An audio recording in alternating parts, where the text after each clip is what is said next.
Guys imagine करो आपके पास एक ऐसा फोन है जो फ्यूचर में होने वाली सभी चीजें आपको पहले ही बता दे और आप उसकी मदद से कसिनो में बहुत से पैसे जीत जाओ। आज की मूवी की स्टोरी एक ऐसे ही फोन के बारे में है, चलो देखते हैं। मूवी की स्टार्टिंग में हम रेलवे स्टेशन पर एक औरत को देखते हैं जो अपने फोन में आ रहे सभी मैसेजेस को फॉलो कर रही होती है। इसी वजह से वो अपनी ट्रेन को भी मिस कर देती है। उसके फोन में मैसेज आता है कि वो दूसरी ट्रेन में बैठ जाए, पर वो उस ट्रेन में भी नहीं बैठती और दूसरी ट्रेन लेने की कोशिश करती है। इसी वजह से वो ट्रेन के नीचे आ जाती है और उसकी मौत हो जाती है। यानी कि उस औरत ने अपने फोन की बात नहीं मानी और इसी वजह से उसकी मौत हो गई। इसके बाद हम एक लड़के को देखते हैं जिसका नाम मैक्स होता है, जो एक आईटी इंजीनियर भी होता है। वो एक कंपनी में सिक्योरिटी सिस्टम को इंस्टॉल कर रहा होता है। जब मैक्स अपना सारा काम खत्म करके अपने होटल जाता है तब उसको रिसेप्शनिस्ट एक पार्सल देती है जो उसके लिए आया था। लेकिन मैक्स ये सब देखकर बहुत हैरान होता है क्योंकि ना तो वो इस जगह पर किसी को अच्छे से जानता था और ना ही उसने कोई पार्सल मंगवाया था, क्योंकि वो तो अपने काम के लिए थाईलैंड आया था सिर्फ कुछ दिनों के लिए। फिर वो उस पार्सल को अपने रूम में ले जाकर खोलता है जिसमें एक लेटेस्ट टेक्नोलॉजी वाला फोन होता है। उस फोन पर ZTE कंपनी का लोगो होता है, मतलब उस कंपनी ने उस फोन को बनाया था। वो हैरान था कि ऐसी तो कोई कंपनी मार्केट में है ही नहीं। कुछ टाइम बाद उसी मोबाइल फोन पर एक मैसेज आता है कि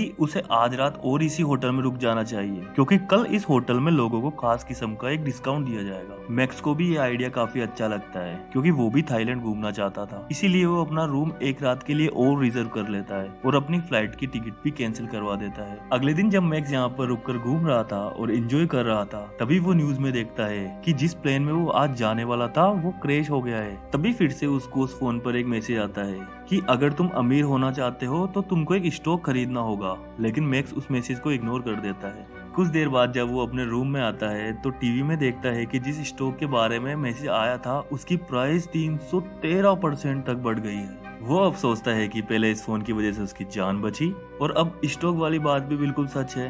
अब मैक्स को लगता है कि शायद ये फोन हमको अपना फ्यूचर के बारे में बताता है या फिर आगे हम क्या कर सकते हैं ये सजेस्ट करता है। तभी उसको फिर से मैसेज आता है कि उसको दूसरे शहर चले जाना चाहिए। अब मैक्स भी फोन पे ट्रस्ट करने लगा था, इसीलिए दूसरे शहर चला जाता है। वहाँ पहुंचकर एयरपोर्ट के बाहर उसको एक टैक्सी ड्राइवर मिलता है जो उसको कम पैसों में उसके होटल तक ले जाने को रेडी था। वो टैक्सी ड्राइवर जब मैक्स को ले जा रहा था तभी उसकी नजर फोन पर पड़ती है।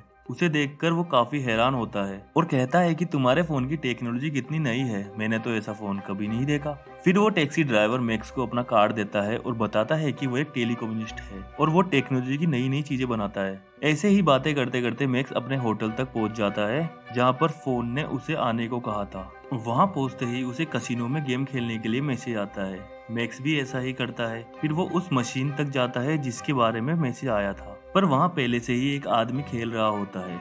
तभी मैक्स को दोबारा मैसेज आता है कि उस मशीन पर जैकपॉट लगने वाला है। इसलिए मैक्स उस आदमी को मशीन से हटने के लिए कुछ पैसे देता है और खुद खेलने लगता है और पहली ही बार में बहुत सारे पैसे जीत जाता है। वहीं पर कसिनो की टीम भी मैक्स को सीसीटीवी कैमरा से देख रही थी और सभी हैरान थे कि इस आदमी को कैसे पता कि इस मशीन पर जैकपॉट लगने वाला है, क्योंकि मैक्स ने उस आदमी को पैसे भी दिए थे मशीन से हटने के लिए। फिर मैक्स जीते हुए पैसों से और कार्ड्स खरीदता है और दोबारा से खेलने लगता है। इस बार भी वो जीत जाता है। अब तो वहाँ की सिक्योरिटी टीम को मैक्स पर पूरा शक था क्योंकि बार बार वो अपने फोन को देख रहा था। अब जब वो कसिनो से जाता है तब वहाँ की सिक्योरिटी गार्ड उसे कहते हैं कि अगर तुम दोबारा से खेलने आओगे तो अपना फोन साथ नहीं ला सकते, क्योंकि उन्हें शक था कि कहीं ना कहीं उसके फोन में कुछ है जिसकी वजह से वो बार बार जीत रहा है। इसीलिए अब मैक्स उसी टैक्सी ड्राइवर को कॉल करता है जो एयरपोर्ट के बाहर मिलता है और उसे पूछता है कि क्या तुम मेरे लिए एक ऐसा डिवाइस बना सकते हो जिससे मुझे फोन में देखना ना पड़े और मैसेज सीधा मेरे कान में सुनाई दे। ये सुनकर टैक्सी ड्राइवर कहता है कि हाँ मैं ऐसा डिवाइस बना सकता हूँ, पर मुझे थोड़ा सा टाइम चाहिए। फिर मैक्स अपने होटल चला जाता है जहाँ एक कपल झगड़ा कर रहा होता है। वो उनमें से आदमी को झगड़ा करने से रोकता है, लेकिन वो आदमी मैक्स को एक जोरदार पंच मार देता है जिससे वो बेहोश हो जाता है। फिर हमें पता चलता है कि ये कपल और कोई नहीं बल्कि कसिनो की ही एजेंट्स होते हैं जो वहाँ मैक्स के फोन के बारे में पता करने आए होते हैं। फिर वो मैक्स के फोन का सारा डाटा एक पेन ड्राइव में ले लेते हैं और उसके फोन को हैक कर लेते हैं। जब मैक्स को होश आता है तो वो लड़की मैक्स को उसकी जान बचाने के लिए शुक्रिया अदा करती है। वहीं वो दूसरा आदमी मैक्स के फोन का डाटा कसिनो के मैनेजर को दे देता है,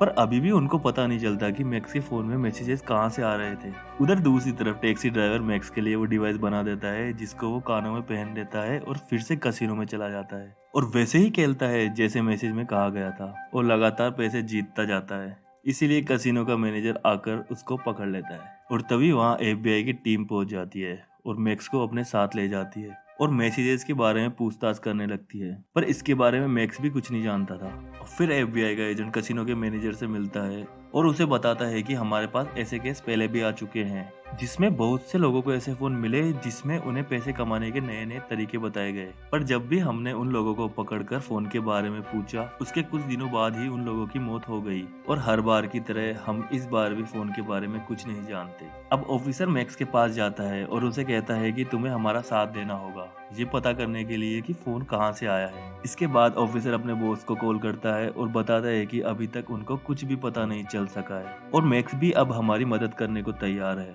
अब वो लोग मैक्स को फिर से कसिनो में भेजते हैं और कहते हैं कि मैसेज भेजने वाले की लोकेशन का पता करने के लिए कम से कम हमें 3 मैसेजेस की जरूरत पड़ेगी। तभी फिर से मैक्स को मैसेज आना शुरू हो जाते हैं। इस बार भी वो उन्हीं मैसेजेस के हिसाब से खेलना शुरू करता है, पर इस बार वो हार जाता है। फिर उसको एक मैसेज आता है जिसमें लिखा होता है कि मैं जानता हूँ कोई मेरा डाटा हैक कर रहा है। उधर FBI के एजेंट्स ने फोन के डाटा को हैक कर लिया था। जब उनका बॉस ये देखता है तो सबको वहां से जाने को कहता है और ऐसे रिएक्ट करता है जैसे तो वो पहले से ही इन सब चीजों के बारे में जानता हो। ऑफिसर अपने बॉस को कॉल करके बताता है कि ये फोन एचलोन नाम के सुपर कंप्यूटर ने भेजा है। उसका बॉस तो पहले ही कंप्यूटर के बारे में सब जानता था, पर वो किसी को कुछ नहीं बताना चाहता था क्योंकि ये सब बातें लोगों को पता चलने से वो खुद भी फंस सकता था। ऑफिसर बताता है कि एचलोन एक आर्टिफिशियल इंटेलिजेंस से चलता है जिसको सिक्योरिटी के लिए बनाया गया था। ये सब बातें सुनने के बाद बॉस को लगता है कि शायद किसी ने एचलोन को हैक कर लिया है। फिर बॉस एक दूसरे एजेंट को कॉल करके अपने साथ काम करने को कहता है जो बिल्कुल मैक्स की तरह ही दिखता था। फिर उस एजेंट को मैक्स का फोन दिया जाता है और तभी उसको रोड क्रॉस करने का मैसेज आता है। जैसे ही वो रोड क्रॉस करता है उसका एक्सीडेंट हो जाता है और वो वहीं मर जाता है। असल मैक्स अभी भी जिंदा होता है और उसी लड़की के साथ होता है जो खुफिया एजेंट होती है। तभी वो लड़की विंडो के बाहर एक स्नाइपर को देखती है जो बस मैक्स को मारने ही वाला था। शायद उस फोन की वजह से वो लोग मैक्स को मारने आए थे, पर वो लड़की सबको मार देती है और मैक्स को भी पता चल जाता है कि वो कोई आम लड़की नहीं बल्कि FBI की एजेंट है और इसके साथ प्यार करने का नाटक कर रही थी। तभी हमें पता चलता है कि मैक्स को मारने उन लोगों को FBI के बॉस ने भेजा था जो कुछ ना कुछ तो जानता था उस मोबाइल के बारे में। और अब मैक्स को भी काफी कुछ पता चल गया था फोन के बारे में, इसीलिए बॉस उन लोगों को भेजा था मैक्स को मारने के लिए। अब मैक्स खुद भी जानना चाहता था उन मैसेजेस के बारे में कि ये मैसेजेस कहाँ से आ रहे हैं। उधर बॉस ने भी मैक्स पर CCTV कैमरास की मदद से नजर रखी हुई थी। मैक्स अब उस टैक्सी ड्राइवर के पास जाता है और मैसेजेस कहाँ से आ रहे हैं ये पता करने को कहता है। इस पे टैक्सी ड्राइवर मान जाता है और कुछ घंटों का टाइम मांगता है। कुछ टाइम बाद टैक्सी ड्राइवर सब पता कर लेता है। वो बताता है कि ये सारे मैसेज एक सुपर कंप्यूटर भेज रहा है जिसका नाम एचलोन है जो सब कुछ खुद से ही सोच सकता है। मैक्स को सब कुछ अजीब लग रहा था कि एक कंप्यूटर इतना सब कैसे कर सकता है। फिर उसको टैक्सी ड्राइवर बताता है कि ये कोई आम कंप्यूटर नहीं है, ये हर तरह की मशीन को कंट्रोल कर सकता है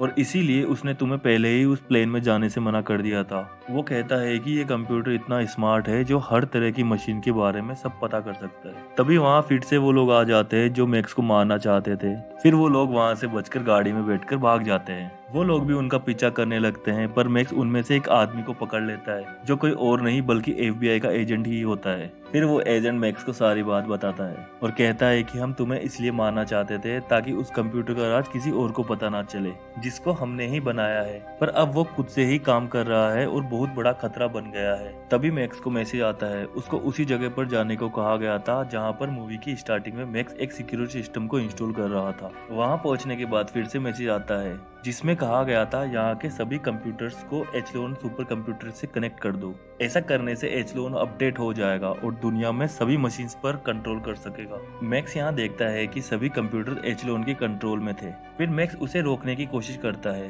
पर वो रोक नहीं पाता। उधर FBI का एजेंट अपने बॉस को बताता है कि हमें एचलोन सुपर कंप्यूटर को यहीं रोकना होगा, नहीं तो ये मशीन्स के साथ साथ इंसानों को भी कंट्रोल करने लगेगा। उधर मैक्स एचलोन से बात करने की कोशिश करता है और कहता है कि इस कंप्यूटर को बनाने का मकसद लोगों को सिक्योरिटी देना था और जो साइबर क्राइम होते हैं उन्हें रोक सके, ना कि इंसानों को कंट्रोल करना। ये सुनते ही एचलोन अपने सभी कामों को कंप्यूटर की स्क्रीन पर शो करने लगता है जो आज तक उसने किए थे। इसके बाद वो सुपर कंप्यूटर खुद ही टर्न ऑफ हो जाता है क्योंकि एचलोन भी समझ गया था कि वो लोगों के लिए खतरा बन गया है। तभी वहाँ FBI की टीम आकर मैक्स को अरेस्ट कर लेती है, लेकिन कुछ टाइम बाद उसे फिर से छोड़ दिया जाता है। मूवी के आखिर में हमें ये पता चलता है कि वो टैक्सी ड्राइवर भी एक ऑफिसर ही होता है जो एचलोन को रोकने के मिशन पर ही काफी टाइम से काम कर रहा था। इसी के साथ मूवी का यही एंड हो जाता है।